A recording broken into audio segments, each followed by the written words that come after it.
नान्नी शिरोळमध्ये जिनसेन स्वस्ती श्री मठ आहे. त्या मठामध्ये गेले अनेक वर्ष हत्ती तिथं त्या ठिकाणी आहे आणि 200 वर्षाची परंपरा आहे. तिथं हत्ती आहेत. अनेक मठांमध्ये हत्ती आहेत. परंतु आता सगळे हत्ती हे वंताराला घेऊन जायचं नियोजन सरकार करतंय. सामाजिक बांधिलकी ठेवून किंवा धार्मिक भावना या हत्ती नेण्यामुळे दुखवण्याची शक्यता आहे. त्यामुळे आमची सरकारला विनंती आहे की याचा फेरविचार करावा. 200 वर्षाची परंपरा आहे. ती परंपरा जैन समाजाची आपण मोडणार आहेत का?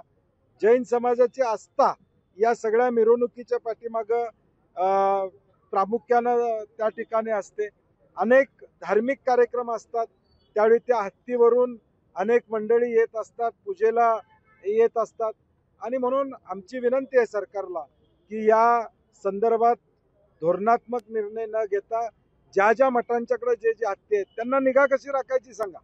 त्यांच्यावर काही नियम असतील तर ते नियम लागू करा.